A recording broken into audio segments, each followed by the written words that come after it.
acara kita, dan terima kasih juga kepada Ibu Nila yang telah mensupport kegiatan kami.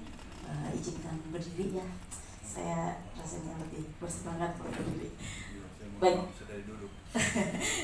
Ya, Bapak-Bapak Ibu sekalian, saya dipercaya untuk memaparkan judul materi yang pertama, yaitu memahami upaya adaptasi nelayan di pulau-pulau kecil, sebuah hasil kajian dari kawasan Spermonde. Ya. Nah, ini outline presentasi saya, lumayan banyak, tapi insya Allah bisa diselesaikan dalam waktu yang sesingkat-singkatnya. Oke. Sebagai pendahuluan, mungkin bapak-bapak ibu-ibu yang asli Bugis, asli Makassar, Sulawesi Selatan, pasti sudah tidak asing lagi dengan kawasan Spermonde ya.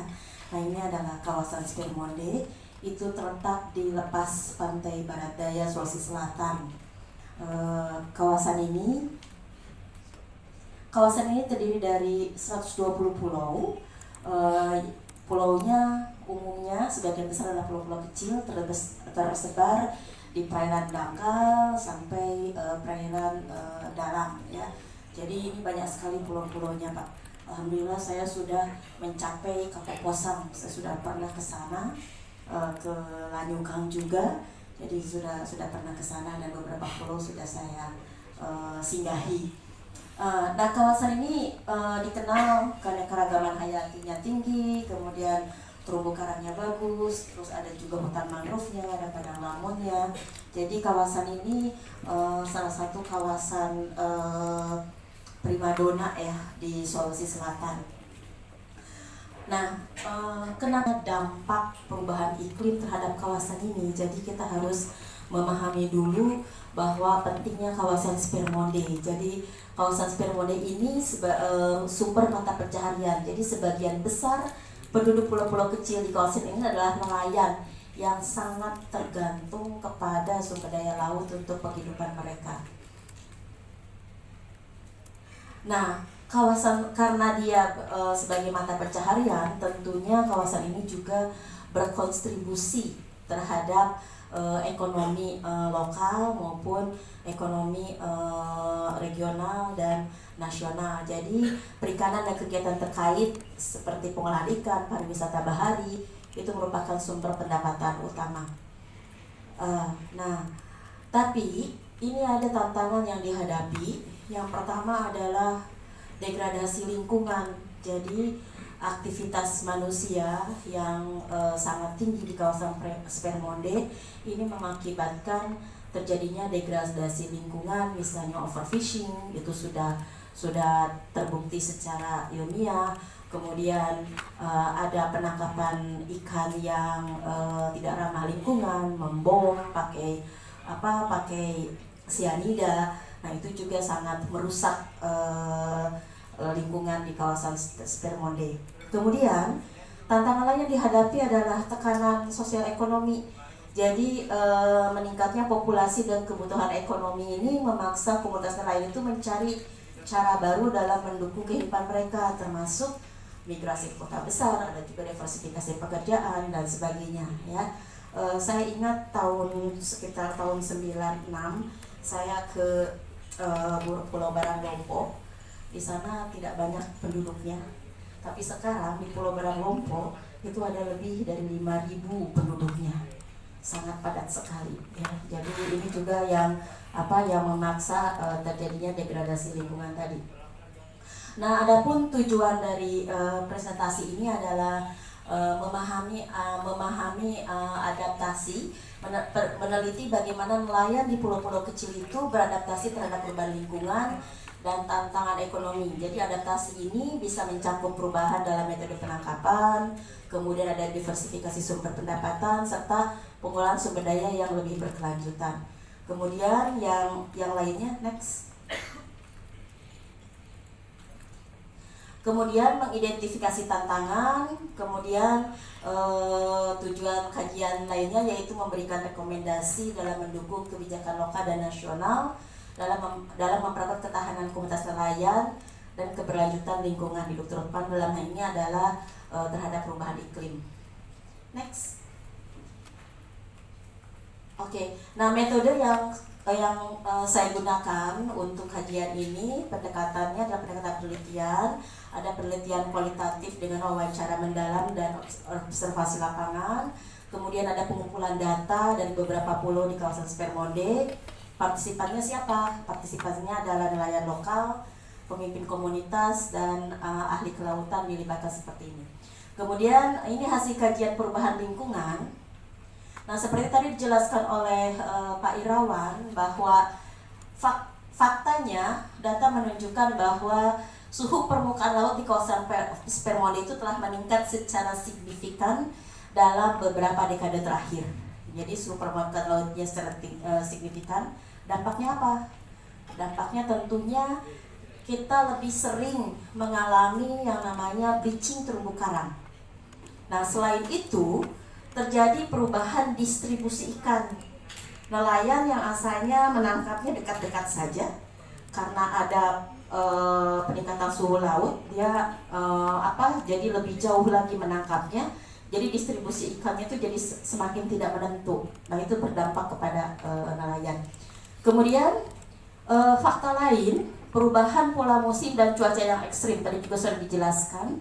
Jadi perubahan iklim menyebabkan perubahan pola air, curah hujan, dan frekuensi badai, dan itu terjadi, ya.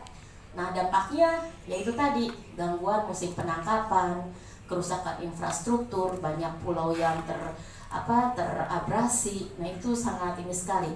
Sekarang tidak bisa dibedakan mana musim hujan, mana musim kemarau, mana musim transisi. Jadi nelayan bingung musim, ya. Jadi bingung musim yang seharusnya bulan-bulan ini tuh kita sudah tidak ada hujan, jadi bisa menangkap setiap hari, tapi masih ada hujan, gelombang masih besar gitu ya. Jadi nelayan kebingungan, kasih kodong ya. Itu nelayan sekarang. Oke, selanjutnya. Nah, kerusakan terumbu karang ini sudah jelas ya, sudah jelas faktanya. Nah, dampaknya apa? Kalau terumbu karang tak rusak, Pak, habitat ikan pastilah berkurang. Selain itu apa lagi?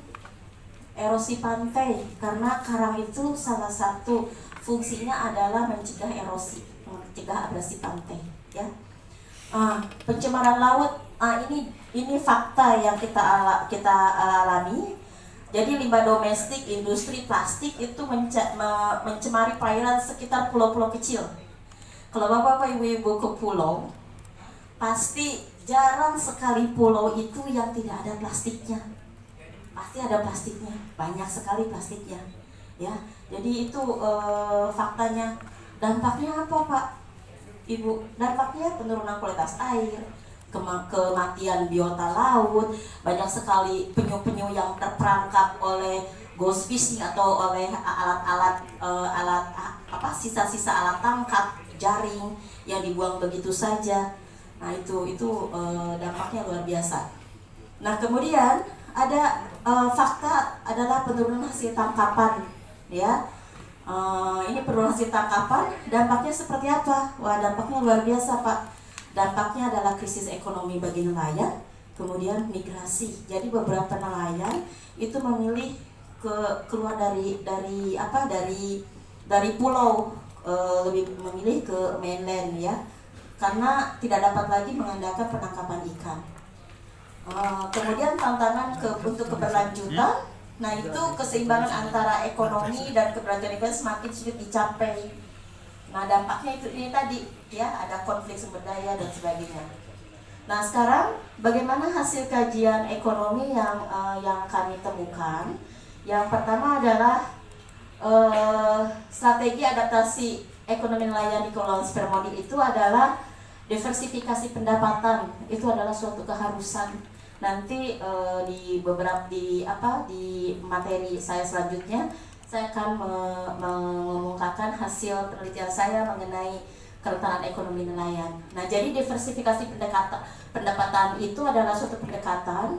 Jadi nelayan diharapkan tidak lagi mengandalkan penangkapan ikan sebagai sumber utama. Jadi harus ada pendapatan yang lain, ya. Kemudian ada dari sektor pariwisata, kemudian misalnya nelayan dilatih untuk membuat kerajinan tangan, itu salah satu inisiatifnya. Kemudian pengolahan sumber daya yang berkelanjutan itu pendekatannya mengadopsi teknologi dan praktik yang lebih ramah lingkungan, ya. Nah, inisiatifnya misalnya dibentuk koperasi nelayan, kemudian dikembangkan teknologi ramah lingkungan yang betul-betul nelayan mendapatkan untung dari menangkap ikan yang berkelanjutan, tapi lingkungan juga tidak dirusak, ya. Ini yang paling penting adalah pelatihan dan pendidikan. Pelatihan ini sangat penting itu untuk meningkatkan keterampilan serta pengetahuan nelayan serta keluarganya melalui berbagai program pelatihan. Mungkin nanti kami dari pihak universitas, dari Unhas, bisa bekerja sama dengan Pak Direktur Adaptasi Perubahan Iklim untuk melakukan pelatihan-pelatihan ke nelayan. Pelatihan-pelatihan ini untuk meningkatkan keterampilan mereka. Selain keterampilan, meningkatkan pengetahuan juga. Bagaimana mereka bisa lebih punya skill atau keterampilan dalam beradaptasi terhadap perubahan lingkungan ini, ya. Jadi misalnya ini contohnya adalah pelatihan keterampilan baru, dan pendidikan lingkungan itu sangat penting, Pak. Jadi Pak Direktur mungkin nanti mudah-mudahan ada program khusus bagaimana kita melakukan pendidikan lingkungan ke masyarakat pesisir, terutama di pulau-pulau kecil. Kemudian ada pengembangan infrastruktur. Nah, ini mungkin kita bisa bekerja sama dengan Kementerian Kelautan dan Perikanan untuk meningkatkan akses infrastruktur untuk kegiatan ekonomi nelayan, ya, terutama misalnya fasilitas cold storage dan sebagainya. Kemudian dari hasil adaptasi sosial ini saya menemukan bahwa pendidikan dan pelatihan itu juga merupakan strategi adaptasi sosial yang bisa dilakukan untuk nelayan dan masyarakat pesisir dan pulau-pulau kecil.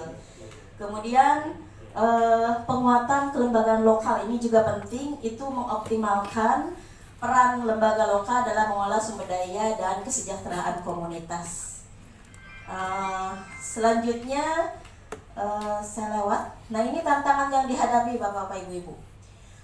Kita tidak menutup mata bahwa pulau-pulau kecil, khususnya Kepulauan Spermonde dan masyarakat pesisir, itu ada keterbatasan akses pasar. Jadi faktanya banyak nelayan di pulau-pulau kecil itu sulit menjual hasil tangkapan mereka ke pasar yang lebih besar dan menguntungkan. Kebanyakan mereka menjual ke penggawanya, ya. Dan kalau menjual ke penggawanya, artinya mereka tidak memiliki kekuatan dalam menentukan harga jual ikan. Jadi berapapun yang ditentukan oleh penggawa, ya oke-oke saja, karena mereka merasa berhutang. Jadi korelasi antara penggawa sawi itu sangat ketat, sangat kuat, dan itu sangat merugikan. Saya pikir itu sangat merugikan para sawi atau para nelayan, ya. Dampaknya bagaimana? Karena ada keterbatasan pasar ini, pendapatan nelayan tetap rendah karena mereka harus menjual ikan dengan harga murah, ya, di pasar lokal atau tengkulak. Nah, penyebabnya apa? Nah, ini penyebabnya infrastruktur dan transportasi yang buruk dan kurangnya fasilitas penyimpanan cold storage, ya. Kemudian modal dan investasi yang terbatas. Pastilah Bapak-bapak, Ibu-ibu sudah tahu semua bahwa kalau nelayan minjam uang ke bank, pasti 99,99% pasti ditolak karena banyak sekali ketidakpastiannya. Beda dengan petani, ya, beda dengan usaha-usaha pertanian. Bank masih percaya ke mereka. Tapi kalau nelayan, bank sangat tidak percaya karena ketidakpastiannya itu sangat besar, ya. Itu jadi kekurangan modal, ini kesulitan meningkatkan produktivitas, kemudian penyebabnya itu tadi, akses terhadap kredit itu sangat kurang. Ini polusi laut, itu tadi saya sudah jelaskan, jadi tidak perlu saya jelaskan lagi. Kemudian selanjutnya ini overfishing, ini penangkapan ilegal. Ini dampaknya besar sekali. Penyebabnya apa? Penyebabnya kurangnya pengawasan dan kurangnya penegakan hukum, ya. Tapi alhamdulillah saya dengar sekarang pembom ikan atau yang membom itu sudah jauh berkurang ya, karena sekarang saya dengar punishment-nya lumayan menakutkan bagi nelayan. Ya, oke. Selanjutnya konflik antar nelayan juga itu salah satu tantangan sosial ya. Kurangnya dukungan kebijakan memadai juga itu adalah salah satu tantangan kelembagaan. Kemudian kapasitas kelembagaan yang lemah itu juga salah satu tantangan kelembagaan. Selanjutnya, nah ini yang akan saya jelaskan. Ini penelitian yang saya lakukan di 4 pulau di Kepulauan Spermonde. Jadi saya menentukan kerentanan ekonomi akibat perubahan iklim di Kepulauan Spermonde. Nah ini lokasi penelitian saya di Pulau Badi, Pulau Balang Lompo, Kodingareng Lompo, dan Pulau Barang Lompo. Jadi 2 pulau di Kota Makassar, 2 pulau di Kabupaten Pangkep. Jumlah respondennya 364 orang. Nah ini distribusi umur dari responden itu paling tua itu 73 tahun. Jadi alhamdulillah ada yang 73 tahun nelayan panjang umur. Kemudian paling mudanya itu 18 tahun. Tapi rata usia nelayan yang menjadi responden kami adalah 42 tahun. Nah ini pekerjaan alternatif nelayan di 3 pulau. Jadi 81,5% nelayan di 4 pulau tersebut adalah tidak memiliki pekerjaan alternatif. Nanti dampaknya bagaimana nanti kita bisa lihat ya dari hasil penelitian saya. Jadi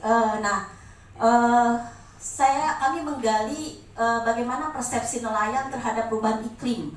Jadi kami menyebarkan kuesioner yang berhubungan dengan perubahan iklim. Ternyata bahwa dalam 10 tahun terakhir ini sangat sering terjadi cuaca buruk seperti badai dan angin besar. Jadi nelayan merasa sering mengalami cuaca buruk dan angin besar. Kemudian sangat sering terjadi gelombang tinggi dengan cuaca yang semakin panas. Tadi sudah dijelaskan oleh Pak Irawan dan itu sudah terkonfirmasi dari hasil penelitian saya. Jadi nelayan merasa gelombangnya tinggi, kemudian cuaca panas. Nah tapi untungnya ya biasa kalau orang Indonesia itu walaupun ada sedikit ini pasti banyak untungnya.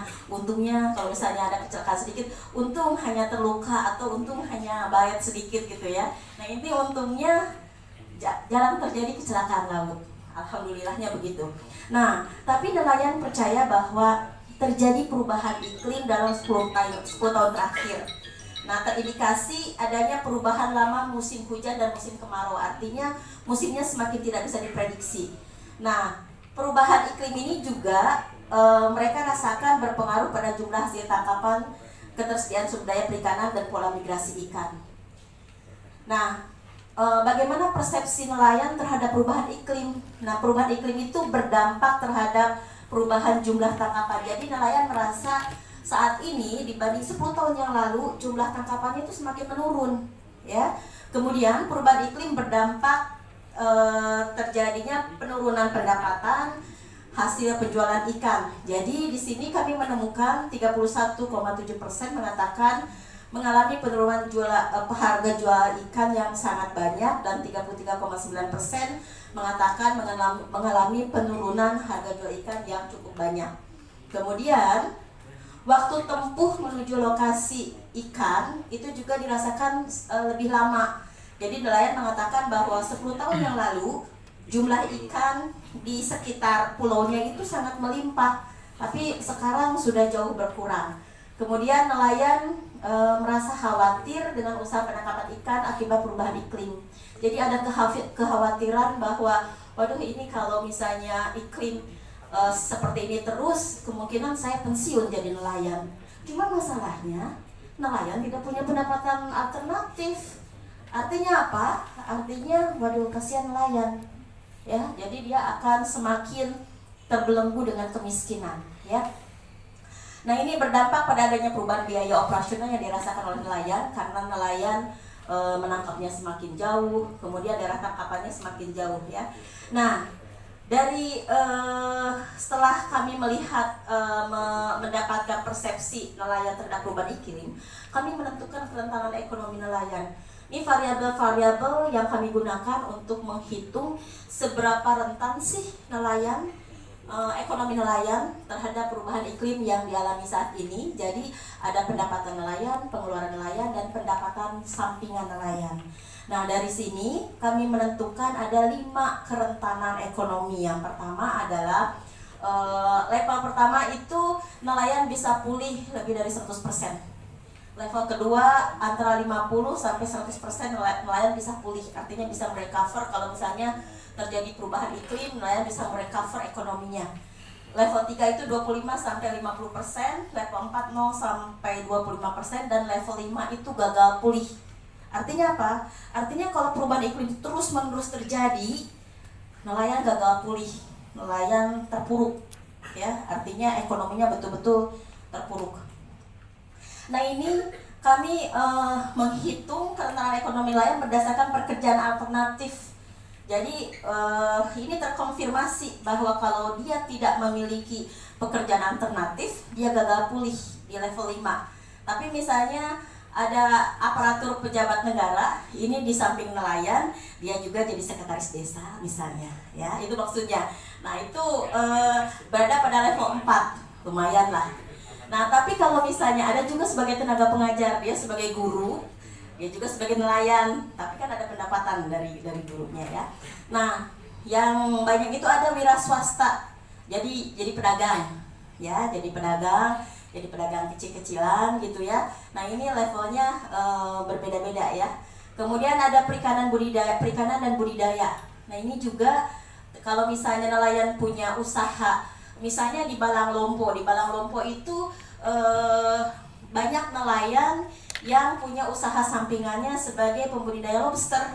Nah, karena dia punya usaha sampingan, dia tidak mengandalkan 100% mencari uangnya dari mencari ikan, karena dia ada budidaya lobster. Jadi levelnya itu level kerentanannya lebih kecil, ya. Jadi level 4, level 3, level 2. Karena di sini semakin kecil level kerentanan semakin bagus, ya. Oke. Nah, berdasarkan pekerjaan alternatif, ini ternyata hasil penelitian kami menunjukkan bahwa tingkat kerentanan ekonomi nelayan itu sangat bergantung pada ada tidaknya mata pencaharian alternatif. Nelayan yang tidak memiliki mata pencaharian alternatif memiliki tingkat kerentanan 5, artinya gagal pulih. Kalau misalnya perubahan iklim terus-menerus terjadi, wassalam, ya, kasih adios amigos, artinya semakin terpuruk itu nelayan, ya. Kemudian kalau ada 38 nelayan yang memiliki pekerjaan alternatif budidaya dan perikanan memiliki tingkat kerentanan 2, artinya apa? Dia mampu pulih antara 50 sampai 100%. Dan ada juga pada tingkat kerentanan 4, pemulihannya kurang dari 25%. Nah, 35% nelayan yang memiliki pekerjaan alternatif sebagai pedagang atau wira swasta atau memiliki berdagang itu memiliki tingkat kerentanan 3, daya pulihnya 25 sampai 50%. Nah, apa rekomendasi kami dari hasil penelitian ini? Yaitu yang pertama adalah pengembangan sistem peringatan dini. Jadi pemerintah itu perlu menginvestasikan dalam pengembangan sistem peringatan dini yang efektif untuk memberikan informasi iklim kepada nelayan, ya. Ini juga untuk mengambil tindakan pencegahan mitigasi yang diperlukan. Kemudian perlu juga investasi infrastruktur adaptasi. Ini juga perlu dilakukan oleh pemerintah. Selanjutnya rekomendasi kami perlu diadakan pendidikan dan pelatihan, terutama untuk meningkatkan keterampilan nelayan, khususnya untuk mendapatkan pekerjaan alternatif atau menciptakan pekerjaan alternatif. Dan rekomendasi yang keempat tentunya harus ada kolaborasi antar pihak, ya, untuk mengatasi kerentanan ekonomi nelayan ini. Baik, sebagai kesimpulan dan rekomendasi dari materi saya, yang pertama adalah ada strategi adaptasi. Yang pertama adalah diversifikasi ekonomi dan inovasi teknologi sebagai kunci keberlanjutan. Kemudian pendidikan dan penguatan kelebihan lokal yang penting untuk menghadapi perubahan.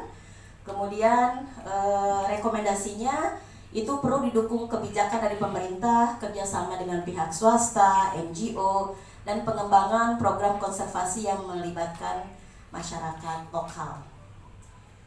Terima kasih atas perhatiannya. Assalamualaikum warahmatullahi wabarakatuh.